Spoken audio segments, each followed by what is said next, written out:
Hi, everyone. Happy Wednesday. My name is Alex. I'm the General Manager of Unite Health, and we are Australia's #1 Pilates education provider. We are so excited to be back with our Pilates Pillow Talk series. One of our wonderful course consultants, Caitlin, is also online with us tonight. So if any questions pop up as we go, please just jump into the chat. Caitlin will be on standby to answer. Tonight is episode 3 of our Pilates Pillow Talk series, and by now you're used to us getting pretty up close and personal with real leaders in the Pilates industry. Tonight is no exception. We will be speaking with one of the most recognizable leaders within the entire Pilates industry. Unite Health is so proud to have a long-standing relationship with KX Pilates as their preferred education provider, and we cannot wait to dive into this chat with the CEO of KX Pilates, Selina Bridge. Now, there's no doubt you'll have heard of KX Pilates, of course, and as the biggest Pilates studio brand in Australia, you've probably done at least one class at KX. But what you might not know is that Selina's career is just as iconic. Selina's journey in the fitness and sports industry began by managing the partnership between Vodafone and the English cricket team. And with a career spanning both the UK and Australia, Selina has held leadership roles with international brands like Shell and BMW. Selina's passion for fitness deepened during her time at Curves, where she eventually became general manager. And in 2018, Selina was appointed CEO of KX Pilates, where she has since led the brand's expansion both within Australia and internationally. Her leadership is grounded in a global mindset and a commitment to continuous improvement, which reflects the Kaizen philosophy at the core of KX Pilates. We are so lucky to hear from this powerhouse firsthand this evening. Welcome, Selina. There we go. Alex, thank you so much for that intro. I love it. Thank you. My absolute pleasure. I really had to pick my favorite parts of your bio because there is just so much in there, but I know we're going to be able to dive into it a bit more tonight. Thank you so much for joining us, Selina. We've been really looking forward to this session and can't wait to dive in. So let's just do it. I wanted to start with a bit of a personal question, having read through your bio and known you for a couple of years now, but it really seems that sport and fitness has always been in your DNA. I'm curious to know if this was sort of a strong family value growing up and if you always saw yourself in the fitness industry. Health and fitness, definitely a big value for me. And I've always really enjoyed all sorts of sports and activities. So from a family side, yes, not to say my parents are particularly sporty. But from a career side, never ever imagined that I'd actually have a career in the fitness industry. So going to school, I was doing, maths and science. I thought I would possibly become a doctor, doing A levels in England to become a doctor. Decided that was not the case, ended up doing a business degree, actually got a job thinking I'd become an accountant at one point. Really had a very different, diverse, I guess, educational background. But throughout all of that, have always loved and stayed passionate to sports, fitness. I remember when gyms first sort of became a thing, and I was probably 16 going, okay, great, I can go to the gym. So as soon as I could get into the gym and incorporate that into sort of daily life, that's me. So it's my DNA. I just didn't realize you could actually have a really rewarding career in fitness.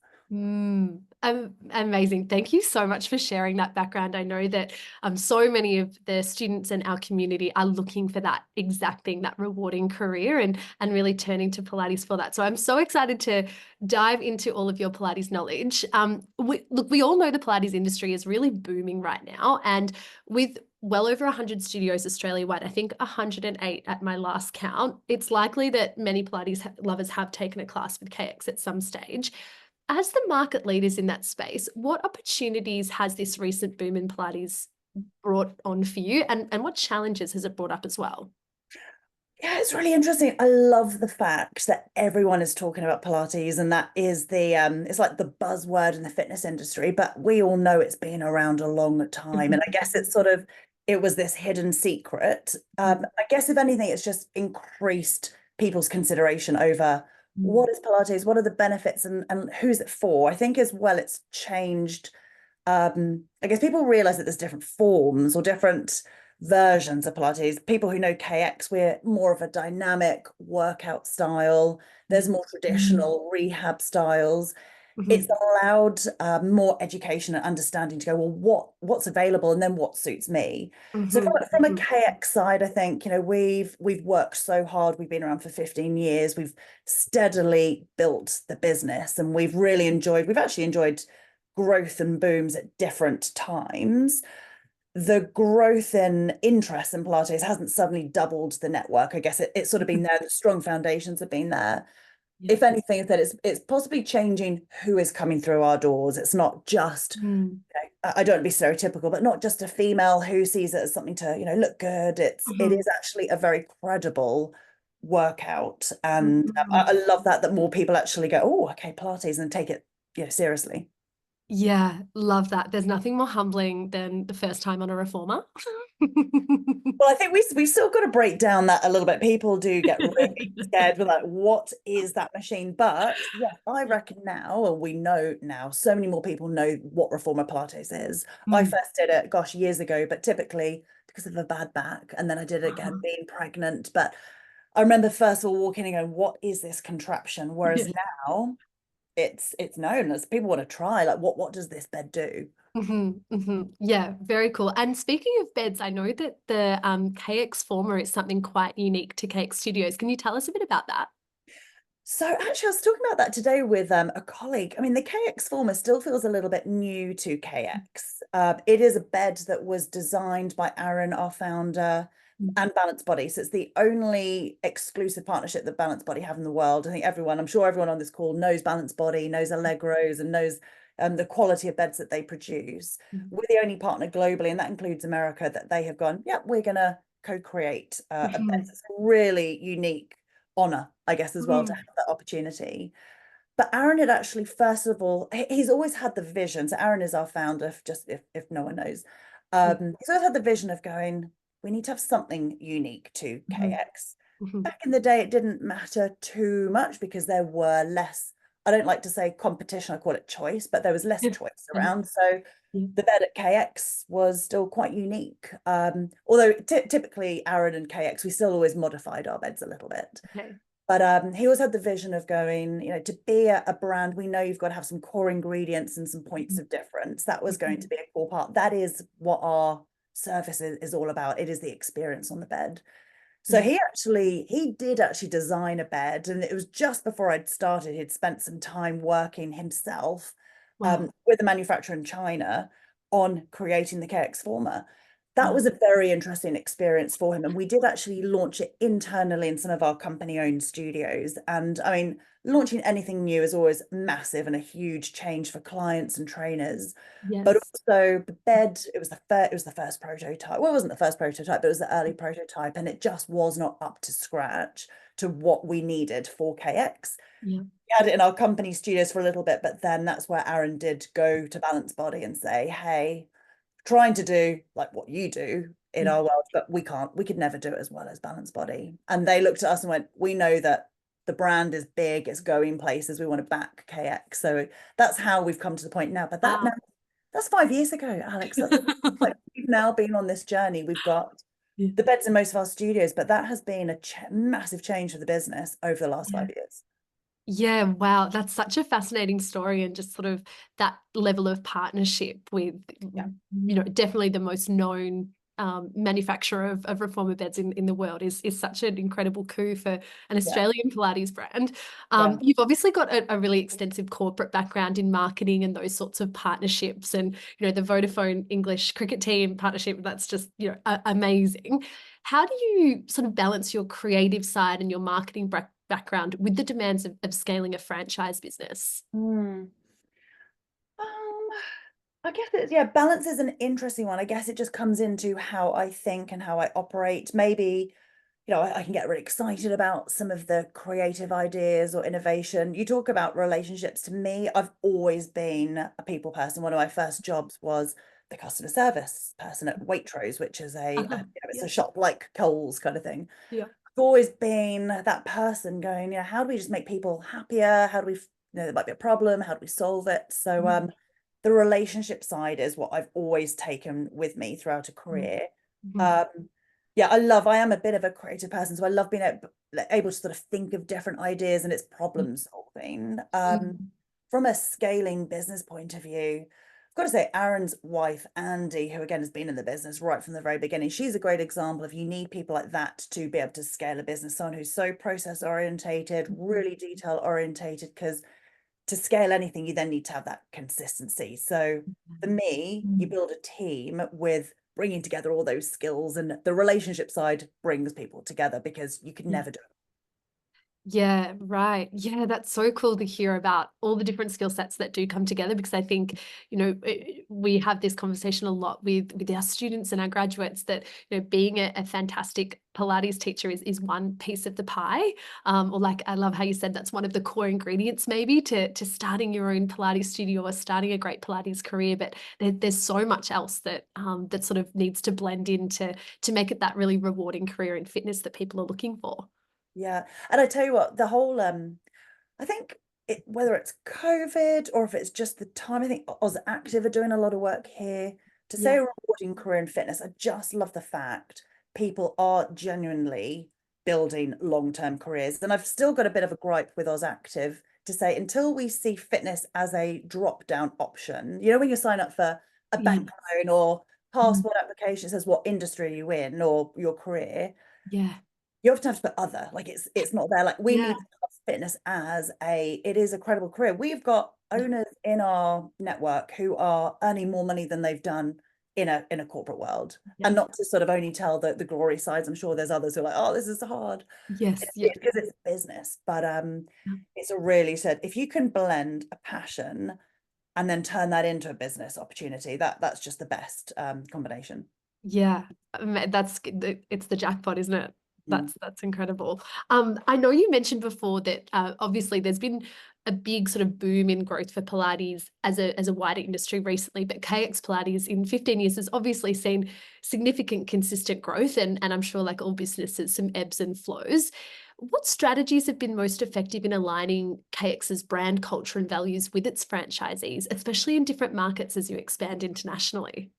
We do put a lot of effort into the recruitment Mhm, phase. mhm. So we've got core values for the business. We don't just sell. And I'm not a salesperson. Like we're not there to sell on numbers. And sometimes like I'm the worst business person because it's not about, how can we sell the most or be the biggest or have the highest kind of profits? Because there are definitely some brands and that's their success story. Yep. For us, it's very much how do we bring people in that we can work together? They share Mm, a common purpose. They're like-minded people. Obviously, we've got to respect everyone's going to have different personalities, but there is this commonality. And I've mm. got to say, we've just come from our conference last week, Yeah. had over 100 people in that room. It's just so amazing when you bring together this community of people who have those shared values. So that is, we've prioritized, and I guess I prioritize that. It goes back to people Yeah. and relationships, just trying to do our best at the recruitment phase of put in that effort of making sure they're the right people to join the Mm, system and work together. And so yes, that applies for international.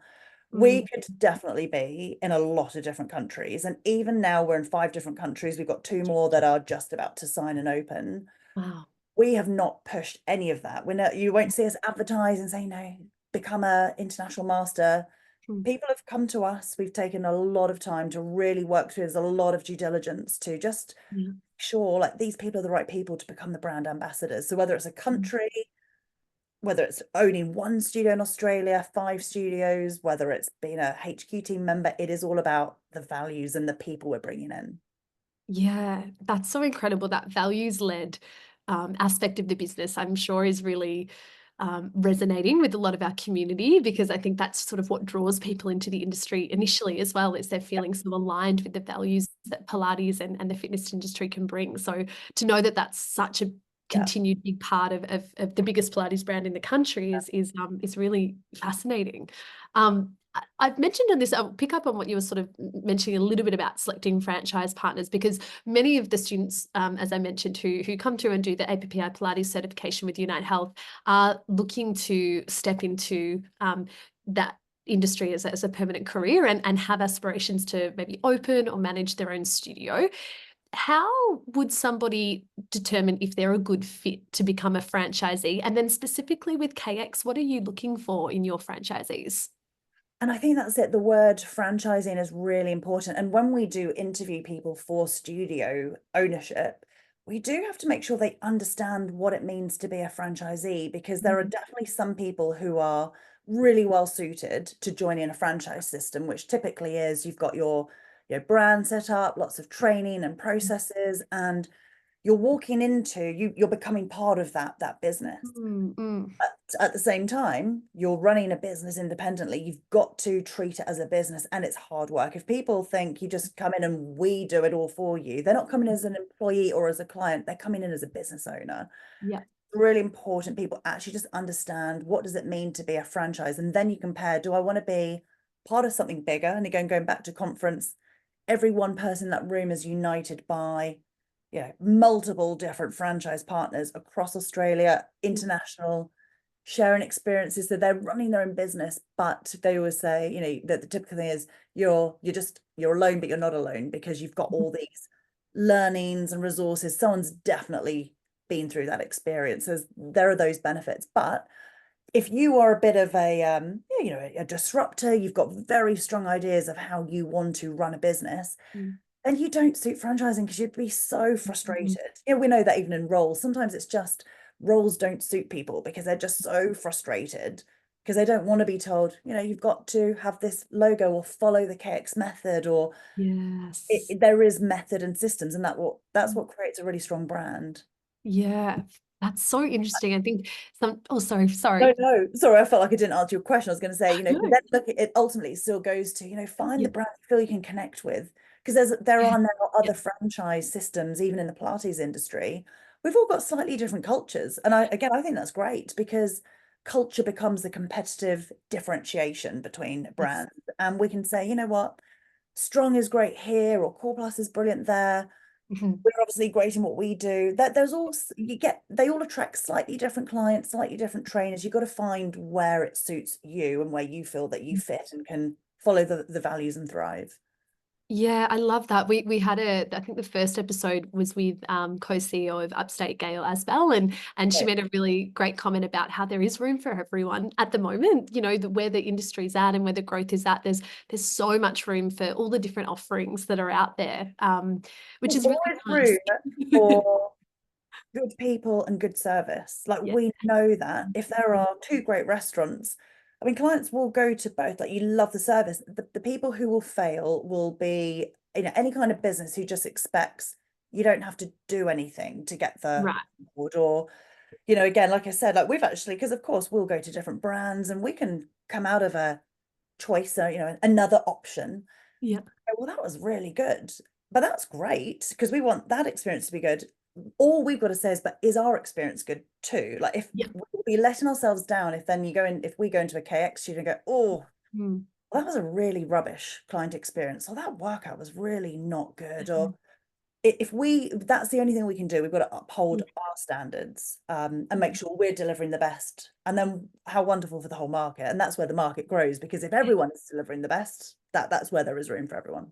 Yeah, yeah, that's such a great point, and I think so sort of inspiring for the community to hear that there is room. We get asked that question a lot, like, is there going to be a job? There's so much growth. Is it becoming saturated? But I think what we're seeing and what we're hearing from our industry partners is there is still so much room in the space. And I can imagine being the market leader, knowing that there is more choice coming into the market. How do you sort of evaluate your kind of innovation? I know we talked about the KX Former, but I know that sometimes we get asked, oh, does KX do mat Pilates or towers or, those sorts of things? Yeah, Is it just about yeah. staying in the lane?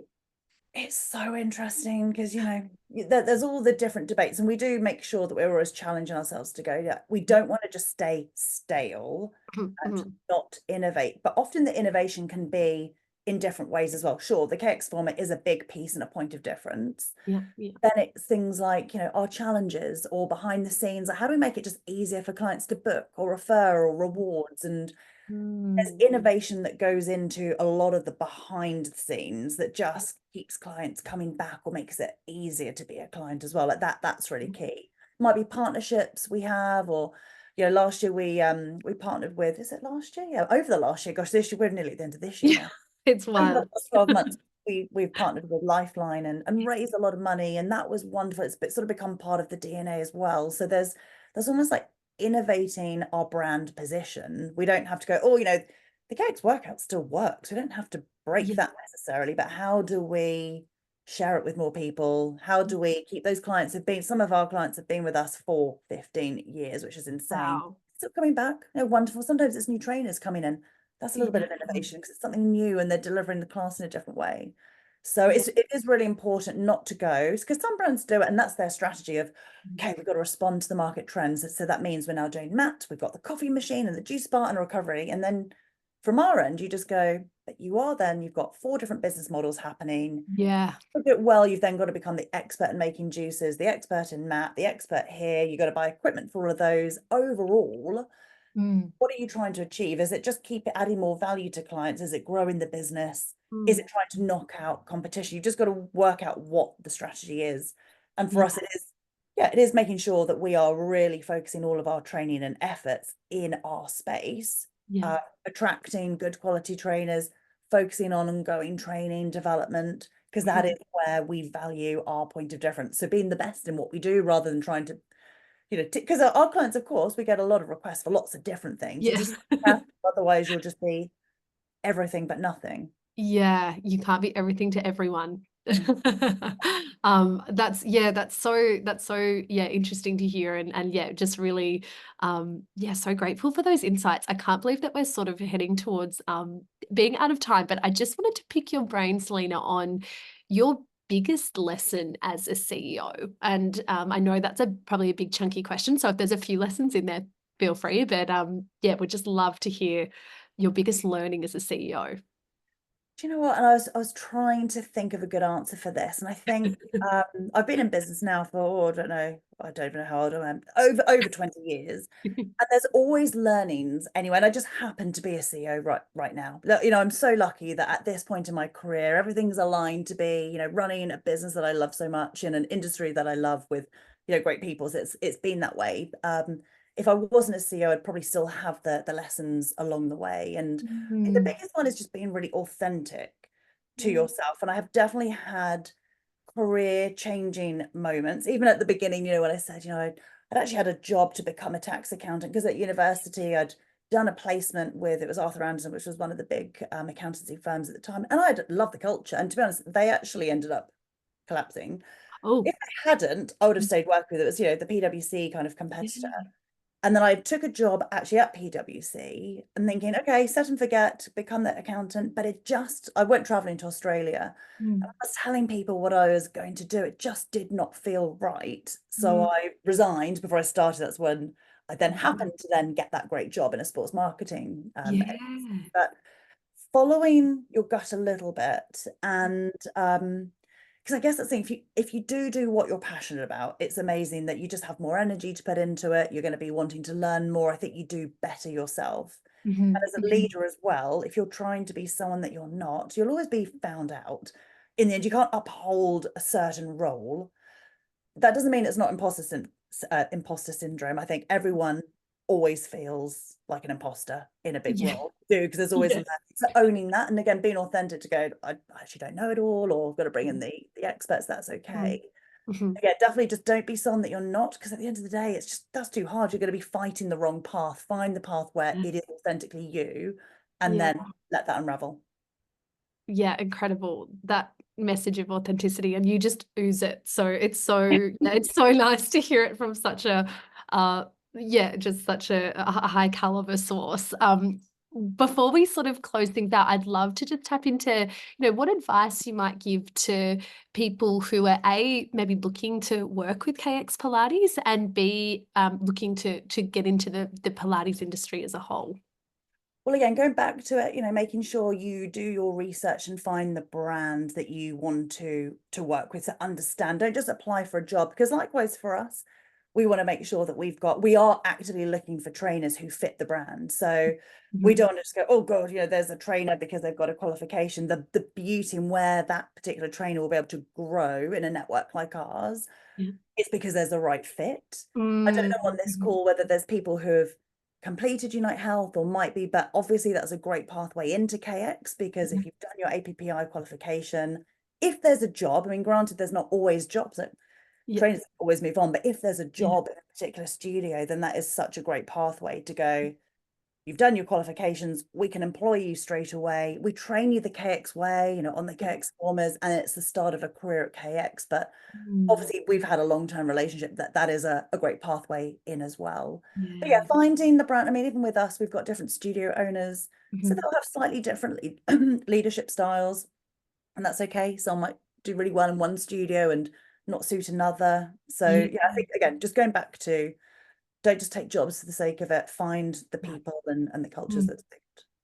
Yeah, great. Like that, I mean, goes back to your message about authenticity, Mm. which, yeah, just lands so beautifully. Um, this is our third Pilates Pillow Talk now, and it still completely shocks me how fast the time flies by. We were saying off camera before, I don't think we've ever caught up and actually finished on time. So I'm really proud of us. We're right on time. Selina, you're such an iconic leader within the industry. Just thank you so much for sharing those pearls of wisdom tonight. I know that we've got a lot of people on the call tonight who will be absolutely just soaking that up. Just to finish off, a little note to our community. If you are looking to start your own journey in the Pilates industry, you can use the code Pillow Talk, all capitals, no spaces, Pillow Talk for $200 off our APPI Pilates instructor certification. And if you're not quite sure about the next step for you, obviously we've had so much incredible inspiration from Selina tonight. So if you're not quite sure about the next right step for you, we have countless options. We've got in person, we've got online, we run courses across Australia, New Zealand, different payment plans, and a heap of experience, over 20 years in the education space. So if you have some questions, we would love to help you get started and find the right option. There's still time to get qualified by Christmas or begin planning your Pilates journey for the new year. So simply book a time to chat with our course experts. We're always happy to have a chat. And thanks so much, Caitlin. I think you'll pop the link in the chat box there. Um, and likewise, if you're already in the industry, please still reach out and chat with our team. We love talking about Pilates and we do it all day, every day. We have a huge range of upskilling courses on offer. So if you're looking to level up even further, that's a really great way forward. And we also have our free Spring Shake-Up Challenge landing in your inboxes later this month. So this is aimed to inject some fresh Pilates inspiration into your Pilates teaching with free sequencing workshops, prop programming tips, and class plans from our expert APPI educators. We've absolutely loved having you join us over the past 3 episodes. And just thank you so much again to Selina for being here tonight. We're so grateful. Have a lovely run into the weekend, everybody. And thank you so much. We'll speak soon. Thanks, have it. Cheers. Thanks so much. Bye. Thank you. Bye.